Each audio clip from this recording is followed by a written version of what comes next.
बिस्मिल्लाहिर्रहमानिर्रहीम। अस्सलाम वालेकुम नादरीन, आप यूट्यूब चैनल देख रहे हैं। मैं इमरान खान हूँ। अवामी जॉइंट एक्शन कमेटी का एहतजाज जारी है और वहाँ पे इलेक्शन का एक मरहला और मुकम्मल हो गया।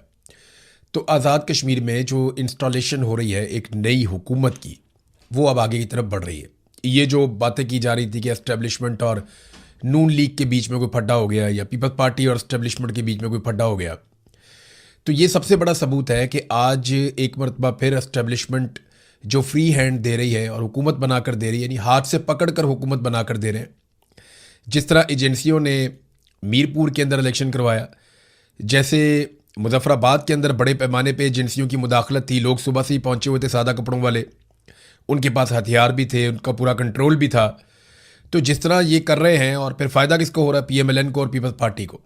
तो ये बात तमाम लोग अपने दिमाग से निकाल दें कि आसिम मुनीर साहब की जो एस्टेब्लिशमेंट है उसकी कोई भी लड़ाई नवाज शरीफ साहब या जरदारी साहब के साथ हो सकती है। ये आपस में कभी नहीं लड़ेंगे, ये एक दूसरे की इंश्योरेंस पॉलिसी है और ये एक दूसरे को मिलकर पाकिस्तान की आवाम से और इमरान खान से बचा रहे हैं। अगर ये आपस में लड़ पड़े तो ये अवाम की खुराक बन जाएंगे।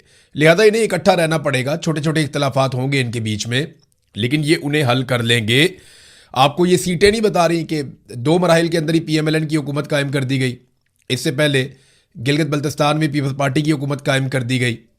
तो ये एस्टेब्लिशमेंट पूरा साथ दे रही है इन 2 पॉलिटिकल पार्टीज़ का। वहाँ पे फायरिंग और शेलिंग के वाक़यात हुए हैं, कुछ वीडियोस मेरे पास आई, मैं वो देख रहा था, कुछ सोशल मीडिया पे आई, वहाँ पे भी मौजूद हैं। लेकिन कुछ मनाजिर बड़े दिल खराश, बड़े तकलीफ दे हैं। जिस तरह अंधाधुंध सिक्योरिटी फोर्सेज फायरिंग करती हैं आज़ाद कश्मीर में, उन नौजवानों पे आफरीन है, वो उस जगह को छोड़कर भागते नहीं, बल्कि वहाँ खड़े रहते हैं, वो मुकाबला करते हैं। इन लोगों ने बहुत फायरिंग देखी है। ये LOC के आसपास रहते हैं, सारी ज़िंदगी इन्होंने यही कुछ देखा। शेलिंग हो रही है, बमबारी हो रही है, फायरिंग हो रही है, लोग शहीद हो रहे हैं, इन्होंने बहुत लाशें उठाई हैं। तो इसलिए कश्मीरी काफ़ी हद तक यूज टू हैं और वो मुकाबला करते हैं। बाकी जगह पे ऐसा मुकाबला कभी नहीं होता अवाम का सिक्योरिटी फोर्सेज के साथ, जैसा मुकाबला खैबर पख्तूनख्वा में, या जैसा मुकाबला बाज़-औक़ात बलूचिस्तान में, या जैसा मुकाबला हम कश्मीर के अंदर देख रहे हैं। पंजाब के लोग निस्बतन सेफ रहते हैं, सिंध के लोग भी बहुत हद तक, तो वहाँ पे उस तरह का मुकाबला होता नहीं है। लेकिन अब नफरत भी बहुत बढ़ गई है। सिक्योरिटी फोर्सेज जब गोली चलाती हैं अपने ही लोगों पर, तो लोग उनके खिलाफ हो जाते हैं, लोग उनके खिलाफ नारे भी लगाते हैं। अभी मैं कल आपको दिखा रहा था कि मरियम औरंगजेब नारे लगा रही थी, पाक फौज जिंदाबाद। हालांकि इलेक्शन जीता उसने, एक पॉलिटिकल प्रोसेस है, उसमें एक इदारे को बीच में घसीट कर ले आई।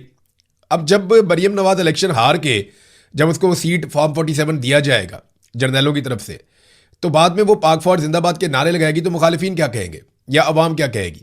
देखिए ना, यही वही पॉलिटिकल पार्टी है जहाँ पे मरियम नवाज नारे लगाती थी, ये जो दहशतगर्दी है उसके पीछे वर्दी है। ये नारा बहुत पसंद आया, फिर मरियम नवाज को वज़ीर आला बना दिया गया। अब दूसरी साइड ये नारे लगाती है, बल्कि अब तो पाकिस्तान के कोने कोने में ये जो दहशतगर्दी है इसके पीछे वर्दी है, ये वाला नारा लगना शुरू हो गया। ये अफसोसनाक बात है। देखें ना, अभी जो सुहेल अफरीदी ने बात की आगे चलकर, वज़ीर आला एक सूबे का, लेकिन उसने जो बात की उसने नारा तो नहीं लगाया, लेकिन बात यही की।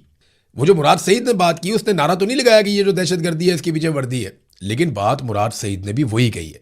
और यही बात दूसरे अल्फाज में अली अमीन गंडापुर भी कहता था, और यही बात एमल वली खान भी कहते हैं, और यही बात मौलाना फजल रहमान ने कही, उनके लोगों ने कही। तो ये जितने भी खैबर पख्तूनख्वा के लोग हैं या पॉलिटिकल पार्टीज हैं, वो इस बात पे कन्विंस्ड हैं कि दहशतगर्दों को पाकिस्तान की मिलिट्री एस्टेब्लिशमेंट लेकर आई, और अब उनके पास अच्छे और बुरे दहशतगर्दों की फहरिस्त है। कुछ गुट तालिबान है, कुछ बैड तालिबान है। इस पर आगे जाके बात करता हूँ। नौजवानों के मोटरसाइकिलों को भी आज़ाद कश्मीर में आग लगी हुई देखी मैंने कुछ मनाजिर में। ये बहुत अफसोसनाक है। सिक्योरिटी फोर्सेज वहाँ पे खड़ी हुई हैं, वो आग लगा देते हैं, लोगों के मोटरसाइकिलों को, गाड़ियों को तोड़ देते हैं, अमलाक को नुकसान पहुँचाते हैं। ये काम तो शरपसंद करते हैं ना, तो शरपसंदों वाले काम अगर सिक्योरिटी फोर्सेज के लोग करेंगे तो कितनी बुरी बात है। सिक्योरिटी फोर्सेज के लोग मुंह पे नकाब डाल के, डंडे पकड़ के लोगों की इमलाक को तोड़ रहे हो। ये 9 मई को भी हमने देखा, उसके बाद बार बार देखा। यही सारा कुछ हमने डी चौक में देखा, यही सारा कुछ हमने देखा मुरीदके में, और यही सारा कुछ आज हम देख रहे हैं आज़ाद कश्मीर में। लेकिन इन सारी चीज़ों के बावजूद जॉइंट अवामी एक्शन कमेटी के लोग मुज़ाकरात करना चाहते हैं। वो आज भी मुज़ाकरात में बिलीव करते हैं। इतने लोग शहीद करवाने के बावजूद, उमर नज़ीर कश्मीरी का भाई उस्मान नज़ीर कश्मीरी शहीद हो गया। एक भाई के लिए कितनी तकलीफ दे बात है, बहुत बड़ा जख्म है, बहुत बड़ा दुख है कि मैं तहरीक चला रहा था, उसका हिस्सा था, मेरा भाई उसमें शहीद हो गया। इसके बावजूद वो कहता है जी मुज़ाकरात करें, बात करें, बैठें। किसी नतीजे पर पहुंचे, वो अपने लोगों का मजीद खून नहीं बहाना चाहता। इससे बड़ा आपको और क्या सबूत चाहिए कि जिसके घर में लाश पड़ी हो और वो कह रहा हो नहीं हम बात भी कर सकते हैं, हम मामले का हल भी निकाल सकते हैं। इससे बड़ा और क्या सबूत आपको चाहिए जो आपको ये बताए कि ये लोग शरपसंद नहीं है, ये दहशतगर्द नहीं है, ये पाकिस्तान के दुश्मन नहीं है। ये जो गिरे लगा दिए ना ख्वाजा आसिफ जैसे बंदों ने, या शहबाज शरीफ ने, या फील्ड मार्शल आसिम मुनीर और उसकी टीम ने, ये जो गिरे लगा दी है ना, ये हाथों से तो लगाई है, ये दांतों से खोलनी पड़ेगी इनको। और बिलावल की हुकूमत है ना वहाँ पे, आज़ाद कश्मीर में हुकूमत तो बिलावल की है, इसीलिए लोग उसको रिजेक्ट कर रहे हैं। नून लीग को सादा अक्सरियत दिलवा दी गई 2 ही मराहिल में, पीपल्स पार्टी को, यानी ये अकेले भागे हैं दोनों और इनका मुकाबला ये नहीं कर पाए, वोट ले ही नहीं पाए। जाली फार्म 47 इनको फिर भी चाहिए थे। बिलावल जनाब बाहर हो गया हुकूमत बनाने की रेस से, और PMLN जो है वो 2 मराहिल के बाद उनको ये सहूलत दे देगी। मैंने आपको कहा था कि जो सेक्टर कमांडर हैं ब्रिगेडियर फाइक आज़ाद कश्मीर में, नवाज शरीफ से बहुत इश्क करते हैं, वो बहुत प्यार है उनका, नवाज शरीफ से बहुत ज़्यादा प्यार है। इतना प्यार है कि वो अपने करीब या उनके पास जो कैदी भी जाते हैं उनको जाके भी वो नवाज शरीफ की तारीफ़ें करते हैं और उनके लिए तबलीग करते हैं। इतना प्यार है कि ISI की कैद में जो दहशतगर्द या बड़े बड़े मुजरिम ये पकड़ लेते हैं, उनको भी जाके वो कहते हैं कि नवाज शरीफ से अच्छा आदमी कोई नहीं है। ब्रिगेडियर फाइक की मैं आपको बात बता रहा हूँ। बहरहाल देखते हैं ये इश्क कब तक चलता है। बहरहाल नाजरीन, वो अभी भी चाहते हैं कि जनाब मुज़ाकरात हो जाए और किसी तरह मसला मुज़ाकरात के ज़रिए से हल हो। नाज़रीन, आज़ाद कश्मीर के इलेक्शन की सही कवरेज करने पर अल जज़ीरा के ऊपर बहुत तनकीद की गई है, और पाकिस्तान के ऊपर उसकी जो अल जज़ीरा इंग्लिश की वेबसाइट है वो अब प्रॉपर काम नहीं कर रही, उसको ऐसा लगता है महदूद कर दिया गया। और वजारत इतलात इसके लिए इसलिए रिस्पॉन्सिबल है कि उन्होंने बाकायदा एक प्रेस रिलीज जारी कर दी अल जज़ीरा की रिपोर्टिंग के खिलाफ। सवाल मेरा यह है कि आज़ाद कश्मीर में इलेक्शन हो रहे हैं, वहां पे बैनुल अक़वामी मीडिया जाता है और जाकर कवरेज करता है, तो इससे आपको क्या प्रॉब्लम है? और वो अगर अपनी रिपोर्टिंग करता है तो इससे आपको क्या प्रॉब्लम है? देखिए, बाइस्ड रिपोर्टिंग होती है, बाद औक़ात मीडिया करता है, वो प्लानिंग करके आता है, जैसे कि तालिबान के खिलाफ की गई अफगानिस्तान में, या अफगान गवर्नमेंट के खिलाफ भी की गई, बाद औक़ात ईरान के खिलाफ की गई, बाद औक़ात फ़लस्तीन या गाज़ा के खिलाफ की गई, बाद औक़ात डोनाल्ड ट्रंप के खिलाफ भी हुई, वो भी शिकवा करता है। तो ये होती है, बैनुल अक़वामी सतह पर ये गेम खेले जाते हैं, लेकिन ऐसे डील नहीं किया जाता इन चीज़ों को। आप ये देखें ना कि यहाँ पे वो वेबसाइट ही बंद करने की कोशिश कर रहे हैं। उसके अलावा एक और पाबंदी लगा दी जनाब कि आप लाहौर, कराची और इस्लामाबाद से बाहर जाएंगे तो आप बता के जाएंगे। अब जो जर्नलिस्ट काम करते हैं बैनुल अक़वामी मीडिया के साथ, वो सारे पाकिस्तानी लोग हैं, ज़्यादातर लोग पाकिस्तानी हैं। ऐसा नहीं है कि गोरे यहाँ पे आए हुए, वो अपना बंदा नहीं भेजते पाकिस्तान में, हालात बहुत ख़राब हैं। उन्हें पता है हमारा बंदा आइडेंटिफाई हो जाएगा, कोई उठा लेगा, मार देगा। तो पाकिस्तानी वहाँ पे काम कर रहे हैं बैनुल अक़वामी मीडिया चेन्स के लिए। अब उनके ऊपर भी नई तरह की पाबंदियाँ लगाई जा रही हैं। मियाँ साहब इस्टेब्लिशमेंट के साथ ही चलेंगे। मियाँ साहब और जरदारी साहब में अब मुकाबला इस बात का नहीं है कि कौन कितना एंटी एस्टेब्लिशमेंट है। इन दोनों में मुकाबला इस बात का है कि कौन ज़्यादा एस्टेब्लिशमेंट को सपोर्ट करता है, कौन ज़्यादा एस्टेब्लिशमेंट को सर्व कर सकता है। और देखिए ना, मसला ये है कि मियाँ साहब जैसे ही कभी लड़ेंगे आसिम मुनीर साहब से, और शहबाज शरीफ साहब लड़ेंगे आसिम मुनीर साहब से, तो आसिम मुनीर साहब ने और तो कुछ नहीं करना, उन्होंने इमरान खान साहब को अंदर रखने का जो बंदोबस्त किया हुआ है, वो बंदोबस्त सिर्फ वो ख़त्म कर दें और अदालत के ऊपर दबाव डालना बंद कर दें, तो इमरान खान बाहर आके खुद ही इनको निमड़ लेगा। और आसिम मुनीर को इस बात का डर है कि इमरान खान मुझे भी नहीं छोड़ेगा, लिहाजा आसिम मुनीर साहब भी इनके साथ मिलकर चलने के लिए जो है वो मजबूर है, तो ये मिलकर ही चलते रहेंगे। नून लीग ने हल्की फुल्की बातचीत की है, मोहसिन नकवी को सुनाई है, राना सनाउल्लाह ने भी बातचीत की कि मैं तो चाहता था जवाब दिया जाए, लेकिन मेरी पार्टी ने फैसला किया कि अब मोहसिन नकवी को किसी किस्म का जवाब नहीं दिया जाएगा। अच्छा, मोहसिन नकवी को तो जवाब देना दूर की बात है, DGI-SPR को भी इन्होंने जवाब नहीं दिया। चलो, मोहसिन नकवी तो आसिम मुनीर के अजीज़ है ना, बहुत करीबी हैं, लेकिन DGI-SPR तो एक सरकारी मुलाजिम है, बिल्कुल ही और निचले रैंक का। DGI-SPR ने जो कहा उसको भी इन्होंने जवाब नहीं दिया, बल्कि एक लफ्ज़ का भी जवाब नहीं दिया। तो सबसे पहले ये जो शुदनी छोड़ी थी ना कि मुक्तदरा या एस्टेब्लिशमेंट का कोई झगड़ा हो गया PMLN के साथ और कोई वार्निंग शॉर्निंग हो रही है, ये सबसे पहले छोड़ी थी सुहेल वड़ाइच ने। उन्होंने इस बात का आगाज़ किया था, जिससे बहुत सारे लोगों के पेट में मरोड़ उठ गए थे। फिर अंसार अब्बासी साहब को दिन रात ये गम खाया जा रहा था कि मेरे कायद का कोई बेड़ा गर्क ही ना हो जाए दोबारा से, तो उन्होंने बहुत राब्ता किया, तो उन्हें बताया गया आराम से सो जाएं, सुकून करें। अब सार आलम को भी कहा गया कि बिल्कुल नींद पूरी करो, कोई मसला नहीं, असी तुहानू बिल्कुल किसी किस्म का रगड़ा नहीं लान लगे, आराम करें आप। यही बात जो है वो अंसार अब्बासी साहब को भी बताया गया, और वो बेचारे सारा दिन सारी रात जो है वो नून लीग के कारकुनों को हौसला देते रहे, बेफिक्र रहे, मियाँ साहब बिल्कुल इनकलाबी होने नहीं जा रहे, आप फिक्र ना करें। हमाद अजहर ने बड़ा ज़बरदस्त ट्वीट किया था कि नून लीग में लड़ाई सिर्फ एक बात की है कि एस्टेब्लिशमेंट का जो पाँव पकड़ना है वो दायां होना चाहिए या बायां होना चाहिए, बस यही इख्तलाफ है। पूरी की पूरी नून लीग इस बात पे मुत्तफिक है कि पाँव पकड़ना है एस्टेब्लिशमेंट का, लड़ाई इस बात पे कि दायां वाला पकड़ना है या बायां वाला पकड़ना है, भाई इतनी सी बात है। हमाद अजहर ने इसको दरिया को कूजे में बंद किया था। बात हमाद अजहर की बड़ी वजनदार है। बिलावल ने एक बोंगी मारी है और बिलावल का स्टेटमेंट बड़ा मजे का है। मैं स्टेटमेंट देखता हूँ, मेरे पास पड़ा हुआ तो मैं आपको निकाल के सुनाता हूँ। ये ज़रा बिलावल का स्टेटमेंट सुने, यानी बड़े मखसूस अंदाज में जैसे बिलावल बात करते हैं। उन्होंने क्या बात की, बहुत ही मजे का है, ये ज़रा सुने आप। और मेरे मुस्लिम लीग नवाज के दोस्तों के लिए जो पैगाम है वो सिर्फ इतना कि आपको वो आवाज़ सुनाई दे रही है, ज़रा गौर से सुने। टिक टॉक, आपकी उल्टी गिनती शुरू हो चुकी है।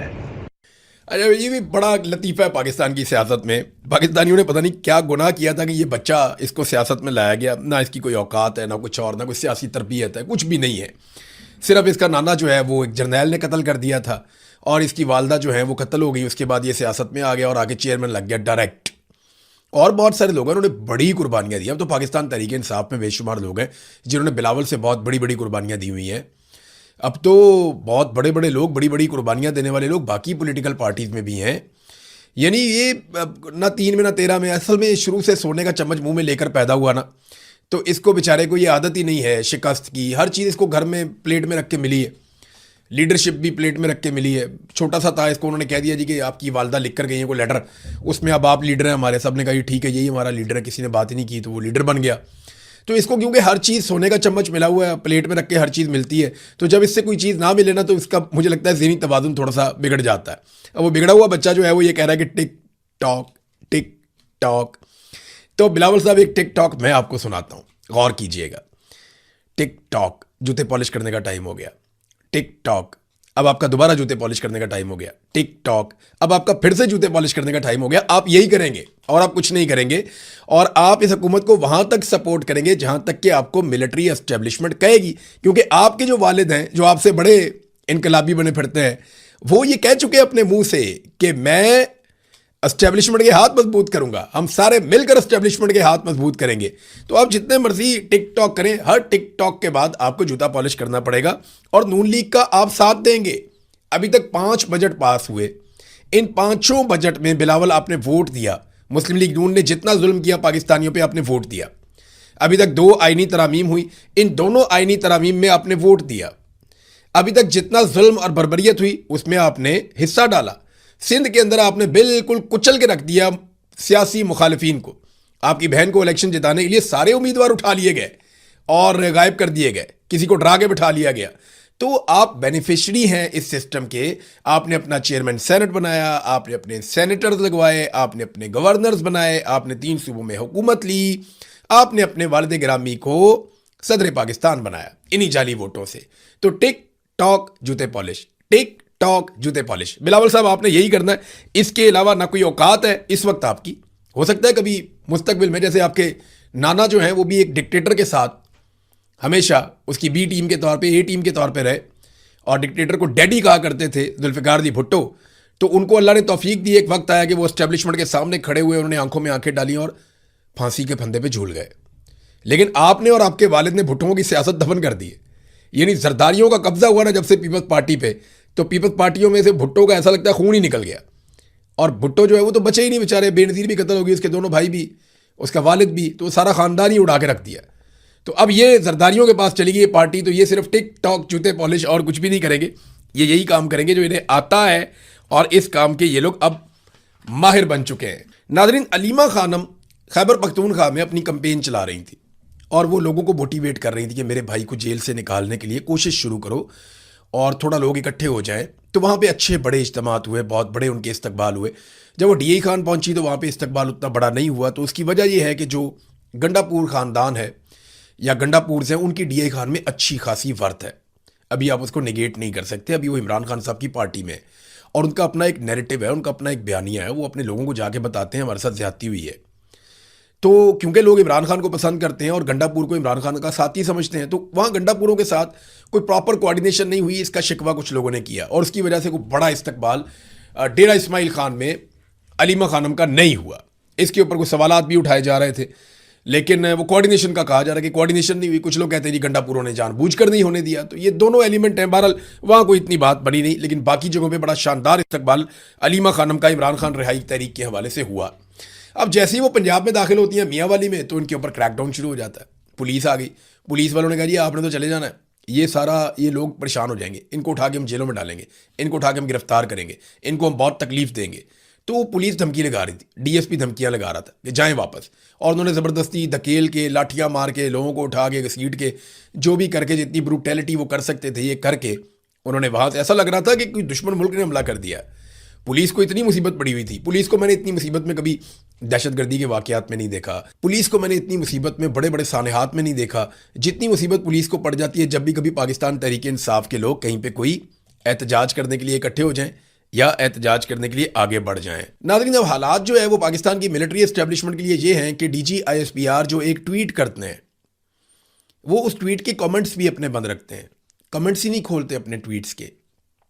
हालांकि वो कहते हैं पाकिस्तान में डेमोक्रेसी है, वो ये भी कहते हैं कि सारे पाकिस्तानी हमसे प्यार करते हैं। तो पाकिस्तानी उनसे कितना प्यार करते हैं ये जानने के लिए उन्हें अपने कमेंट्स तो खोलने चाहिए।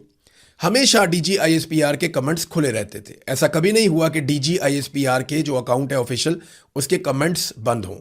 हमेशा ये कमेंट्स खुले रहते थे। लेकिन अब ये होना शुरू हो गया कि उनके कमेंट्स बंद कर देते हैं। वो किसी को इजाज़त नहीं देती कि कोई उनके ऊपर कोई राय दे। आज से कुछ अर्सा पहले उन्होंने कमेंट बॉक्स अपना खोला था, लेकिन लोगों ने जिस किस्म की राय दी या लोगों ने जिस किस्म का फीडबैक दिया, उसके बाद उन्होंने वापस बंद कर दिया।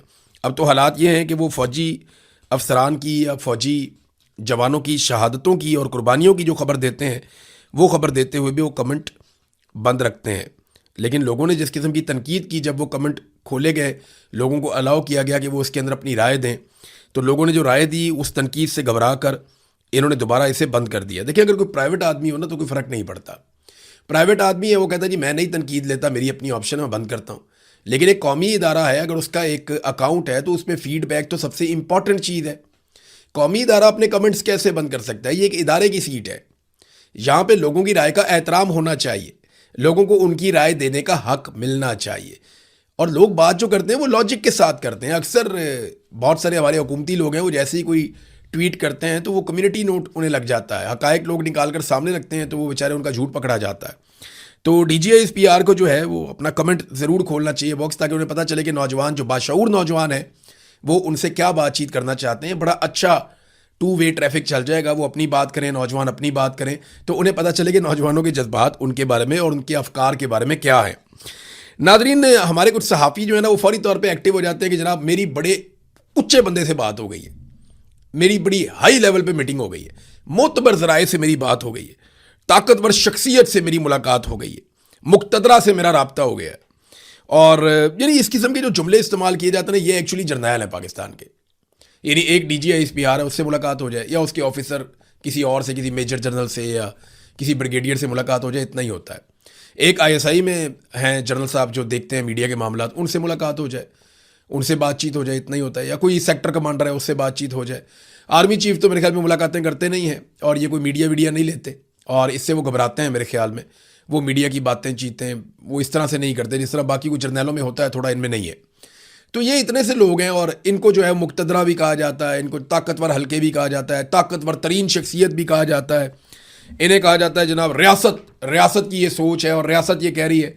तो ये इस तरीके से इनसे मंसूब करके चीज़ें चलाई जाती हैं और कुछ भी नहीं है। और ये ख्वाहिशात होती हैं सिर्फ और सिर्फ। एक सहाफ़ी आता है, वो आगे कहता है जनाब कि अब बस टाइम ख़त्म, बिलावल वाला टिकटॉक।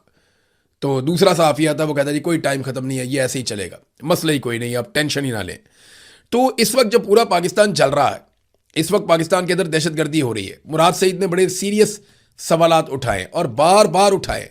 उनके सवालात हमारे सामने मौजूद हैं, लेकिन उन सवालात का जवाब देने की बजाय हम सालसी में लगे हुए हैं कि जनाब हमने अमेरिका की और सुलह करवानी है ईरान की।